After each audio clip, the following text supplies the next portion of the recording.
ku mafaranga ibihumbi 100 dore business wakora ku buryo ku munsi uzajya wunguka amafaranga yawe ibihumbi 5. Harabambajije ibyo bibazo batese ko mfite amafaranga ibihumbi 100 ni iki nayakoresha ku buryo nibura ku munsi nabona amafaranga ibihumbi byanjye 5. Rero aho kugira ngo ukorere umuntu uvunike ukorera 50 cyangwa se 80, abenshi nababwiye ko nibura amafaranga dukorera mu kwezi mu rubyiruko hafi ya twese dukorera amafaranga ari munsi y'100. Ariko iyo wikoreye ufashe ibyo 100, hari amafaranga wakorera yaruta umushahara wahembwaga ari munsi y'100. Nabigiye umushinga umeze gutya, niba ufite amafaranga yawe 100, dore ibyo ugiye kuyakoresha kugira ngo ubashe kubona amafaranga 5,000 byawe bya buri munsi. Ubwo nufata 5,000 bya buri munsi, ubwo bivuze ngo mu kwezi ubona amafaranga ngahe. Urafata iminsi uzakora, yenda hari iminsi udakora, noneho ukube n'ibihumbi 5 ureba amafaranga uzakora mu kwezi, niba hari ukora iminsi yose cyangwa se hari iminsi utajya ukora. Uyu munsi nabigiye umushinga w'amafaranga 100,000, ariko ngendeye cyane ku bibazo cyangwa se ku byifuzo cyangwa se ibitekerezo abantu benshi bakunze kumbaza bavuga ngo twigira umushinga ufite amafaranga 100,000 nibura ku munsi uzajya ukorera 5,000. 5,000 bizanarenga. Ngewe navuze ngo reka mbakorera umushinga nibura muri izi business 3 mbahitiramo 3 nanjye natekereje kugira ngo muyigeho neza, uzakore ushaka. Muri iyo mishinga uko ari 3 uzakoramo ushaka, noneho uzajya ukorera amafaranga ari hejuru y'5,000. Ntago nemeje ngo uzajya ubona 5,000, ahubwo nemeje ngo uzajya ubona amafaranga ari hejuru y'5,000. Iyo mishinga rero ni ngiyi tugiye kuyikora gutya. Mbere kugira ngo mbibabwire, banza wikuremo abantu babashukanye. Abantu baragushuka. Hari umuntu uza akagushuka akakubwira ngo ibi bintu nubikora bizahomba. Narababwiye ngo nujya gukora ikintu uzabanza ugitekerezeho ubwawe, ugikunde, numara kugikunda ubone kujya kugikora. Kuko iyo ugiye kugisha inama cyangwa se ukabwira inshuti yawe cyangwa umuvandimwe wawe ukabwira ngo ngiye gukora ibi, azaguha impamvu mu bwenge bwe akubwira ko ibyo bintu bitakunda. Yenda harabo yabonye babikoze biranga, yenda arimo arabitekereza ku giti cye, arumva bitashoboka ko ayo mafaranga wayabona. Buriya nyiri business, narababwiye ngo amaso ya nyiri business abona byinshi biruta abandi bari gukora muri iyo business bo babona. Bivuze ngo ubona byinshi kuruta abandi ibyo batari kubona, ubona byinshi kubarusha. Ibyawe ni ubimenye. Ntabwo umuntu yaza kumenyera ibyawe cyane ko mutahwanya n'ubwenge n'ubushobozi, cyane ko mutahwanya n'imbaraga, wowe ibyawe ni ubyimenyera kandi n'ufata umwete wo kubyitaho. Birashoboka ko nakubwira ngo 100,000 byawe bizajya bikungura amafaranga ari hejuru y'5,000. Hari uwaza akakubwira ngo ahubwo n'igihumbi nukibona uzabugira Imana, utayaruka akabaguciye intege, kuko ubwe ku giti cye ni umunyantege nkeya. Rero mu ntege nkeya afite arimo arumva ko n'ibindi nabyo utabikora. Ariko ndagira ngo mbikubarire gutya, niba ufite amafaranga yawe 100,000, genda ukore bino bintu 3 ngiye kukubwira. Ikintu cya mbere, otsa brushete, otsa inyama. Gura ihene ugure n'imbabura, ubundi ugende wotse inyama. Ntibisaba iseta. Wenda hari abavuga ngo ngisi seta wayikura hehe, wajya gukorera hehe, ipatante n'ibiki. Ndagira nkubwire ngo ibi bintu wajya hose nta muntu udakenera kurya. Aho wakorera hose byanze bikunze bagura. Iki nicyo cya mbere nagira ngo usobanurire. Tugiye kubyiga gutya rero. Amafaranga uzashora n'amafaranga 100,000. Amafaranga ya mbere uzashora ni ukugura nibura ikintu uzagura n'imbabura. Imbabura ya original, imbabura nziza iri ihenze ifite isuku, igura 50,000. Nugura imbabura, iriya mbabura ikiza cyayo aho wayitereka hose ntabwo imwaye. Nubwo wagenda ukayitera ku muhanda ntimwaye. Umva, nugenda ugatereka ku rubaraza ahantu runaka ntabwo imwaye. Ni imbabura ifite isuku kandi nziza cyane. Noneho nugura imbabura ya 50,000, uzagenda ugure ihene y'40,000. Ihene y'40,000, ihene uzagura iyo ariyo yose, amafaranga uzayigura 1/2 kizaba ari inyungu uzakuramo. Nugura ihene y'50,000 waguze neza, uzayivana 25,000. Nugura ihene y'40,000 uzakuramo 20,000 by'inyungu. Ubwo bivuze ngo nugura ihene y'40,000 uzakuramo 60, cyangwa se mu nyungu uzunguka 20,000. Bivuze ngo inyungu yayo ni 1/2 cy'amafaranga wayiguze. Niyo mpamvu avuga ngo ibintu byo kotsa bigira amafaranga. Rero niba waguze ihene y'40,000 ukagura n'imbabura y'50,000, gusa 90, nurangiza ugende uhita ugura n'amakara y'ibihumbi wenda 8 cyangwa se 9, ubundi ugende ugura uturungo usiga ku nyama zawe. Ndakubwiza ukuri, ni business n'uyikora. ku munsi uzakorera amafaranga ari hejuru y'ibihumbi 5. Impamvu ni iyihe?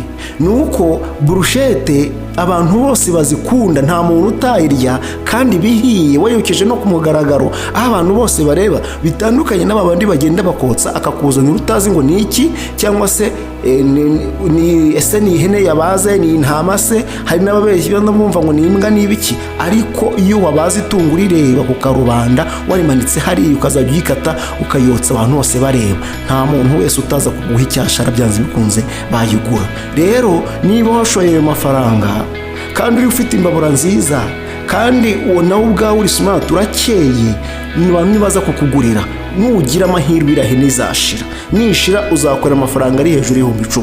Ndakubwiza ukuri, nakubwiye ngo ihene irikuba. Noneho niba nugira ibyago ikagenda nabi, byanze bikunze n'uburi nta gihombo ufite, ihene nirara uzayicuruza kabiri. Bivuze ngo kandi nakubwiye ko ihene iyo 40 uyivanamo inyungu y'ibihumbi 20 nukuramo ya makara waguze na bya birungo uzasigarana ibihumbi 10. None iryo 10 nugira Imana igahita ishira ako kanya, ntabwo uzaba urikoreye ku munsi. Nakubwiye ngo ni amafaranga ushobora gukorera arengeje ibihumbi 5 ku gishoro cy'ibihumbi 100.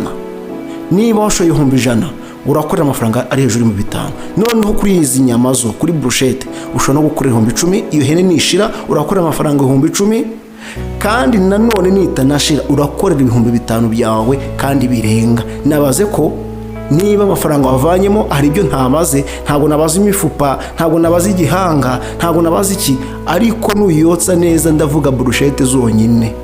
Hari n'abacuruza isosi, ariko nuba ari byo nkubwiye byonyine uzavanamwe amafaranga ibihumbi 10 wakuyemo amakara n'ibirungo byose, kandi ku munsi umwe uzayunguka. Nzi neza ko ahantu henshi abotsa ihene ku munsi irashira ndetse bagashyiraho n'indi. Wabonye ahantu heza, wabonye abakiriya beza, iyo hene izashira ku munsi. Nitanashira kandi ku munsi 5 byawe ntabwo uzabibura. Iyo si business ya mbere. Byose ni abantu bagushuka bakubwira ngo hari abantu bazabatubwira ngo ibi bintu bikora uzahomba ibiki n'ibiki. None reka nkubaze, uzatinya utarungurutse? Ese watinya ibintu utabashije kubigeramo? Reka twe kumva amabwire y'abantu badushuka, kuko ibintu birakunda iyo wabigiyemo kandi ubikunze ufite umwete. Nge nagushishikariza kotsa inyama. Nzi ko buri muntu wese wayokeje ku mugaragaro nta utaza kuyikugurira. Ahantu hose wayiterera imbabura wakora. Dere business ya kabiri wakora ku mafaranga 100 washoye, ndetse ashobora no kuba makeya ukunguka amafaranga menshi ari hejuru y'ibihumbi 5. Ikindi cya kabiri wakora, curuza imbuto. Ninkubwira ngo curuza imbuto ntizisaba igishoro cyinshi. Reka da, buriya abantu dukunda kuvuga ngo imbuto ngo iyo wagiye mu bintu bisaba igishoro, ngo ntabwo wajya gukora udafite igishoro, ngo ntiwagera gute. Kandi iri banga ry'ibintu uri kukubwira ntabwo bisaba ipatanti, nta nubwo bigusaba ngo urakorera iseta yihe. Aho washyira hose ni ibintu bigusaba gukora ukabishishikara kandi ukabigumaho. Nani wagiye kubabwira ikintu. Ikindi, niba ushaka gukora business, menya ko ari business yawe utegerejemo amafaranga kandi ugiye gukoreramo. Menya ko icyo kintu ari cyo ugiye gukora, wumva ko ugikunze, wijye kugifatanya n'ibindi. Niba ari business yawe ugiye kwifatanya na mukuru wawe, ngo kandi ufite n'akazi k'ukwezi, ngo waruhize gute, none ugatangira gufatafata. Hagacira ibyawe, kuko nibyo bizagutunga mu minsi y'ubuzima bwawe bwose. Kuko kwezi niba ukorera amafaranga y'ukwezi ashobora kuba ari menshi, ariko ku kazi uzakavaho. Yakorere ariko wubake cyane bya bindi byawe. Ikindi cya kabiri, niba ari business yawe ushaka gukora kugira ngo uzajye ikugaburira amafaranga yawe ya buri munsi, menya ko ugiye kuyiha nawe igihe cyo kuyitaho. Kuko niba ukoze uyu munsi, ejo urasibye, ejo bundi urakoze, ejo bundi urasibye, gutyo urakora uko ubishaka, ntabwo ku munsi y'amafaranga wiyemeje uzajya uyabona. Ariko nuyiha buri mwanya, nuyiha umwanya buri munsi ukazajya ujya gukora, byanze bikunze y'amafaranga uko uyashaka niko uzayabona. Ariko nukora nabi nayo azaza nabi. Ntuzategereze ngo uzabona umusaruro kandi hari iminsi utakoze. Byanze bikunze gerageza iminsi yose ukore, amafaranga uyemeje yose uzajya uyageraho. Kuko n'abakiriya nabo uko barushaho kukubona ukora, nabo niko barushaho kukuyumvamo cyane cyane, kuko babona ko ufite ubushobozi. Ariko iyo wasibye batangira gutekereza byinshi, yenda yabuze igishoro, yenda yagize impamvu runaka, yenda ntabikunze. Ariko kurushaho kugenda witabira ibikorwa byawe, niko n'abantu barushaho kugenda biyongera bitabira kuba abakiriya bawe, cyangwa se bitabira gukunda ibyawe. Rero iki cya kabiri nicyo nari ngezeho curuza imbuto. Yenda mu mbuto nagereranije ko ugiye gushora amafaranga 100 nubwo atanageramo niko nakubwiye, sibyo? Tugiye kurangura amakara, nako tugiye kurangura kamara. Reka tuvuge ko tuguze kamara 2. Kamara imwe tuyiguze 3, n'indi ne ya 3, ubwo yose hamwe ni 6,000. Turagiye turanguye amatunda 10 nubwo bitari bushire, wibuke ntabwo biri bushire, ndacuruzamo ibiro byonye, ibiro 4. Ndashaka gukorera amafaranga hejuru mu 5. Nindangiza ndagenda ndangure ibinyomoro 10. Nindangiza nanone ndagenda ndangure amaronje 10. Nindangiza ndagenda ndangure voka, naho reka mvuge ko ndanguye voka 30. Byose hamwe ikiro kimwe cy'amaronje ndakirangura amafaranga 1000, ninjya kurangura amatunda n'amafaranga 1000, ninjya kurangura ibinyomoro ndabirangura amafaranga 1000. Buri kiro ndagenda nibura nkirangura amafaranga 1000 kandi ni 10. Kamara naranguye 2 ndetse na voka naranguye voka 30 kandi voka imwe ndayirangura amafaranga 100. Ninjya gucuruza rero ngiye gucuruza kamara zanjye nibura kamara imwe inyungura amafaranga 1000, nayiranguye 3 ngiye kwicuruza 4,000. Ubwo ninzicuruza ari 2 ndazungukamo 2. Tuyashyire ku ruhande. Ku cya kabiri ndarangura naranguye amatunda, ayo matunda naranguye 10 ariko ngiye kugurisha ibiro 4. Ikiro kimwe ninshaka nyungukaho amafaranga 25. Ninyugurisha 25 bivuze ko ikiro kiranguye 1000, reka nkigurisha icya 250. Ninjya kubicuruza bya biro 4 nacuruje nibura kimwe ndagenda nkifataho 25, ubu uko ari 4 ndafataho 1000 mbishyire ku ruhande. Ndetse n'ibinyomoro naho nuko, kuko ari ibinyomoro 10 ngiye gucuruza ibiro 4 byonyine. Ubwo ni ku munsi, impamvu nanze kubimana byose nuko wenda ntari bubona abakiriya bimaraho byose. Ngenda ndashaka ngo ku munsi mbona amafaranga yanjye ari hejuru y'5,000. Ibinyomoro naho ni ncuruza ibiro 4, buri kiro nagifata 25 kandi ni ibiro 4 ncuruje. Ibiro 4 nimbicuruza naho ndafataho 25, ngo yose hamwe naho ni 1000 nshyire ku ruhande. Nongere ngende ku maronje, no ku maronje naho ndacuruza ibiro 4 kandi amaronje ikiro kimwe naho cyo ndafataho amafaranga 25. Ubwo ibiro 4 naho mfiteho 1000 nshyire ku ruhande. Noneho nge no muri voka zava kuko ari 30, kuko voka 30 byanze bikunze zo zirashira, kuko voka ahantu hose ibintu byo kurya ni ibintu byihuta. Voka 30 nizishira imwe nyigurisha 5 kandi imwe nayiranguye amafaranga 100. Urumva buri voka mwe ndafata amafaranga 50. Ubwo niba ari 30 mfite amafaranga 5. None reka nkwereke ibi bintu uko ari 5. Hari kamara nungutse amafaranga 2,000, hari amatunda ibiro 4 nungutse amafaranga 1000, hari n'ibinyomoro ibiro 4 nungutse amafaranga 1000, hari n'amaronje ibiro 4 nungutse amafaranga 1000, hari na voka 30 nungutse 5. Ibi byose nimbiteranya byose hamwe nasanga nungutse amafaranga ngaha, ndasanga nungutse amafaranga 6,500. 6,500 kandi hari ibyo nkibitse, ntabwo byashize, hari ibindi nkibitse, kuko ku maronje nakuyeho ibiro 4 hasigaye ibiro 6, ndetse no ku matunda hasigaye ibiro 4 nabo nacuruje ibiro 4 ubwasigaye ibiro 6, ndetse no ku binyomoro naho nuko. Bivuze ngo hose nagiye nsigazaho ariko nungutse ntabwo 6,500 bikoreye. Uziko ibintu naranguye nabiranguye amafaranga makeya, nabiranguye amafaranga 39, nta nubwo nabiranguye 100, nabiranguye 39 byonyine. Bivuze ngo niba naranguye utuduke ningenda nkongiramo utundi, wenda nongeyemo za marakuja, nongeyemo ibindi bintu by'imbuto byose, inanasi, nongeyemo iki, ndashaka kuzuza 100 byanjye. 100 nimbiye nkabitereka ahantu naranguyemo imbuto, ku munsi nzakora amafaranga ari hejuru y'5,000 kure cyane, kandi ndetse n'10,000 byanarenga. Mfa kuba nateretse ahantu abantu bakabibona, ntawe udakenera imbuto. Ahantu hose haraba hari abana, nta mwana udakenera kurya imbuto, ndetse n'abantu bakuru imbuto nazo barazikunda. Rero ningenda nkashora amafaranga nzi neza yuko ku munsi nzakorera amafaranga hejuru y'10,000 kandi nta n'imvune nagize. Icyo nsabwa gusa ni uko buri munsi nisanga muri ka kazi kanjye, kuko sinshaka gukorera umukire, ndashaka gukorera amafaranga yanjye ari hejuru y'5,000. Erega bidushuka, ndabizi neza hari abantu bashukana nanjye. Hari abantu njye mbona bandika muri comment akavuga ngo ibyo bintu ngo umuntu wabivugira ibyarwo, abantu barabeshya ibiki, ariko ndakubwiye ngo y'ikintu wagihaye umwanya nacyo kiguha ibyo ushaka. ikintu cyose uzakora ukagiha umwanya bizakunda.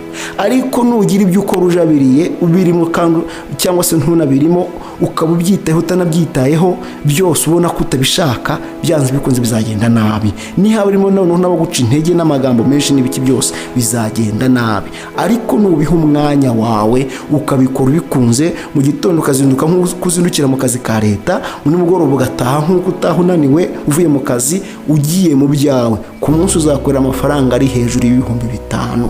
amafaranga 100 ni amafaranga menshi cyane. yakoresha ibyo bintu nkubwiye. ikintu cya nyuma nagira nkubwire ari nacyo nari ngiye gusorezaho, curuza imboga. curuza imboga.